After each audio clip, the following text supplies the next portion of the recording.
नमस्कार, मैं हूं पवन त्यागी। देश के अंदर गुजरात और हिमाचल विधानसभा के अलावा कुछ जगह उपचुनाव हुए थे और दिल्ली में एमसीडी का चुनाव हुआ था। इन सब के नतीजे आने के बाद एक बात तो साफ हो गई कि देश के अंदर फ्री की रेवड़ी के कल्चर को देश की जनता स्वीकार नहीं करेगी। जनता को समझ में आ गया है कि ये जो नेता हैं, अगर ये आज फ्री बिजली, फ्री पानी, फ्री बस यात्रा कह रहे हैं, ये हमारी जेब का पैसा है। नेताओं के पास कहां से आया? हमने ही जो टैक्स के रूप में दिया उसी पैसे को वो हमको लौटाते हैं और सत्ता में आने के बाद भ्रष्टाचार करके अरबों रुपया कमाते हैं। तो जनता को समझ में आ गया, शायद इसीलिए हिमाचल हो या गुजरात, आम आदमी पार्टी साफ हो गई। लेकिन दुर्भाग्य कहिए भारतीय जनता पार्टी का कि दिल्ली में सारे प्रचार के बावजूद दिल्ली में वो अपनी एमसीडी में मेयर बनाने में चूक गई।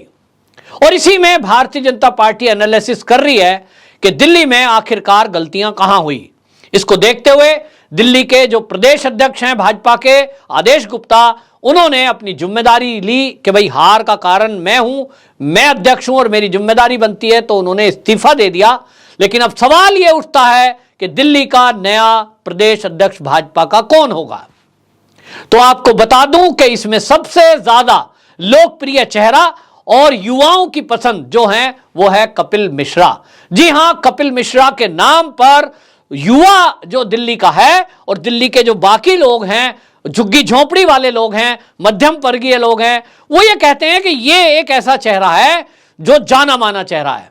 दूसरी बात, जो कपिल मिश्रा है, लोगों को दिखाई दे रहा है कि यही एक व्यक्ति ऐसा है जो आम आदमी पार्टी में केजरीवाल के साथ रहा था।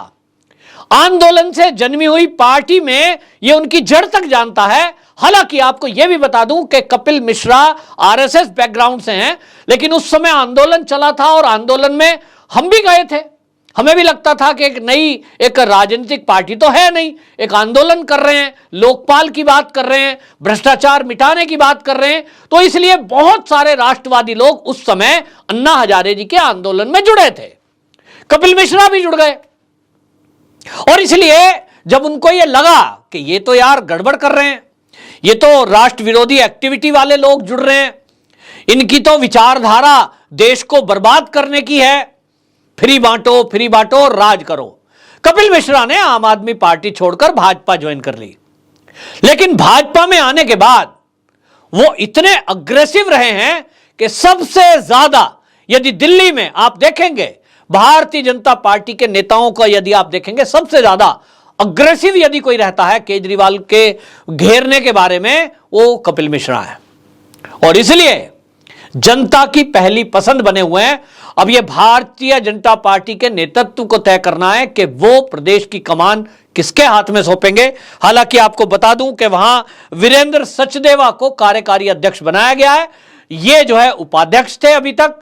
हालांकि ये भी जमीन से जुड़े हुए नेता हैं और एक बार तो सफाई अभियान में, जो भारत का स्वच्छता अभियान चल रहा था, उसमें नाली की सफाई करते समय इनके ऊपर एक स्लैब गिर गई थी, जो स्लैब ढकी हुई होती है सीमेंट की और उसमें लोहे का किनारा लगा रहता है, इनके पैर पर गिरी और उसी में इनकी 4 उंगली पैर की कट गई थी। मतलब आप समझो कि किस तरह से जमीन से जुड़े हुए हैं। लेकिन दिल्ली के लोगों का यह कहना है कि दिल्ली में एक ऐसे चेहरे और ऐसे व्यक्ति की जरूरत है जो केजरीवाल की रग रग से वाकिफ हो और जो केजरीवाल को उसी की तर्ज में घेर सके।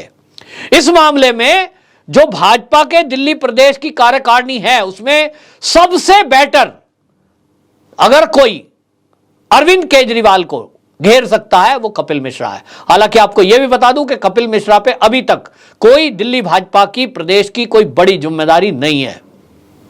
लेकिन कपिल मिश्रा, आपने देखा होगा कि जब सीएए के विरोध के समय में सड़कों पर जगह जगह प्रदर्शन चल रहे थे, सड़कों पर टेंट लगाकर सड़कों को घेरा गया था, शाहीन बाग बन रहे थे, उस समय मौजपुर क्षेत्र में, क्योंकि उधर के ही निवासी हैं ये, वहां ये सड़कों पर उतरे थे और जनता की आवाज बनकर सामने आए थे।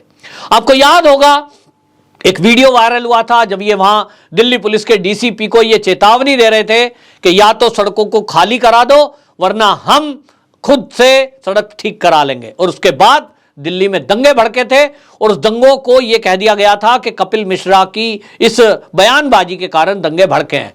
हालांकि बाद में कोर्ट में उनको क्लीन चिट मिल गई, यानी यह तय हुआ कि कपिल मिश्रा खामोखा बदनाम किए गए थे एक षड्यंत्र के हिस्से के तहत, जबकि दिल्ली का जो दंगा था वो सुनियोजित था और कपिल मिश्रा के बयान देने के भी 1 महीने पहले से उसकी तैयारी चल रही थी, यानी पहले से तैयारी थी। ताहिर हुसैन नाम का आम आदमी पार्टी का जो पार्षद है वो उस मामले में जेल के अंदर बंद है और अब तो बाकायदा कोर्ट ने वो चार्जशीट जो दाखिल हुई है उसमें बाकायदा पूरे प्रूफ हैं कि किस तरह से ताहिर हुसैन ने इस पूरे दंगे के षड्यंत्र के लिए पहले मीटिंग की, फिर लोगों को जुटाया, फिर दंगे का सामान जुटाया और उसमें करोड़ों रुपए लोगों को बांटे।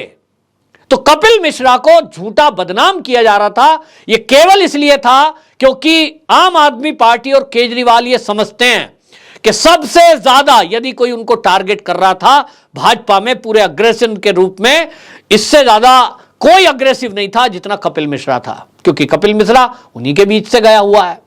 तो एक विशेष वर्ग, उसमें मीडिया भी और उसमें लेफ्ट विंग तो पूरा ही है, वो कपिल मिश्रा को टारगेट करने में लगा हुआ था। जितनी टीवी डिबेट आप देख लें उस सब में कपिल मिश्रा के सर ठीकरा फोड़ा जा रहा था और कहीं ना कहीं भारतीय जनता पार्टी इस मामले में चूक कर गई कि वो भी नैरेटिव सेट करने वालों के नैरेटिव में फंस गई। अगर कपिल मिश्रा को प्रदेश अध्यक्ष बनाया जाता तो मैं आपको एक राजनीतिक विश्लेषक के तौर पे बता रहा हूं, 2 काम जरूर होते कि दिल्ली का युवा कपिल मिश्रा से जिस तेजी से जुड़ा है और पूरे देश का, दिल्ली नहीं अब तो देश में, क्योंकि हमने देखा है कि चाहे राजस्थान हो, चाहे उत्तर प्रदेश, चाहे फिर कहीं भी अगर किसी हिंदू के साथ कुछ होता है तो ये लाखों रुपए की मदद करने के लिए पहुंच जाते हैं। इनके पीछे टीम खड़ी है, मतलब ये केवल भाजपा दिल्ली प्रदेश के ऊपर निर्भर नहीं है। देश सेवा का काम करना है, हिंदुओं के लिए काम करना है, हिंदुत्व के लिए काम करना है, तो चाहे जहां जाना पड़े पार्टी कोई पद दे ना दे, जिम्मेदारी दे या ना दे, यही संघ के स्वयंसेवक की पहचान है कि वो खुद से स्वयं की प्रेरणा से काम में लग जाए। तो कपिल मिश्रा संघ बैकग्राउंड से हैं, फैमिली जो उनकी है वो संघ बैकग्राउंड की है, विचारधारा राष्ट्रभक्ति की है, हिंदुत्व की है, हिंदुस्तान के लिए काम करने की है और इसलिए कपिल मिश्रा जमीन से जुड़े हुए कार्यकर्ता हैं। लेकिन दिल्ली प्रदेश उनको ही जनता की मांग है, युवाओं की मांग है। ट्विटर स्पेस पे जाइए, सोशल मीडिया पे जाइए, उन्हीं के लिए सब लोग कह रहे हैं। मैं भी उनको व्यक्तिगत रूप से आज तक नहीं मिला, मैं आपको बता रहा हूं, कभी नहीं मिला, लेकिन मुझे भी लगता है कि वही प्रदेश अध्यक्ष बनेंगे तो युवाओं के साथ साथ वो परिवारों से, झुग्गी झोंपड़ी वालों से, मध्यम परिवार वालों से अटैच हो पाएंगे, जमीन का कार्यकर्ता है। और मैंने खास तौर पे दंगे के टाइम पे जब देखा है तो वो पब्लिक के बीच खड़े हुए हैं, उस टाइम मुझे कोई और नेता दिखाई नहीं दिया। तो ये उनकी क्वालिटी है। देश में जगह जगह कहीं हिंदू बच्चों के साथ कुछ हुआ, ये वहां पहुंचते हैं, ये और किसी में नहीं दिखाई दिया। लेकिन एक शंका है और मेरे मन में भी जो शंका है वो केवल यह है कि क्या अगर इनको प्रदेश अध्यक्ष बनाने की बात हाईकमान बीजेपी का कोई कार्यकारिणी बैठकर विचार करेगी, क्या दिल्ली के कार्यकारिणी के लोग इसे स्वीकार करेंगे? ये मेरे मन में सवाल केवल इसलिए आया है कि जो पिछली हिस्ट्रियां रही हैं उसमें हमने देखा है कि जब भी कोई दिल्ली में कोई नेता उभरने की कोशिश करता है, प्रदेश का अध्यक्ष बनता है, गुटबाजी पैदा हो जाती है, उसकी टांग खिंचाई शुरू हो जाती है। और इसलिए हमने देखा कि चाहे डॉक्टर हर्षवर्धन यहां पर अध्यक्ष बने हो तब उनकी टांग खींचने वाले खूब सारे खड़े हो गए। होना तो ये चाहिए भाई, अध्यक्ष बन गया है तो ये एक पार्टी का लीडर तय कर दिया पार्टी ने, तो जो ये कहे इनके कहना मानकर आप वैसा वैसा काम करें। लेकिन आपने देखा कि उस समय भी गुटबाजी इतनी हावी रही कि गुट बन गए। फिर इसी तरह से विजय गोयल बने, उस समय भी ये हुआ, विजय गोयल एक अपना था उनका दायरा, उसमें रहते थे। जमीन से नीचे कार्यकर्ता जो थे वो शिकायत करते थे कि साहब हमारी तो कोई सुनता ही नहीं।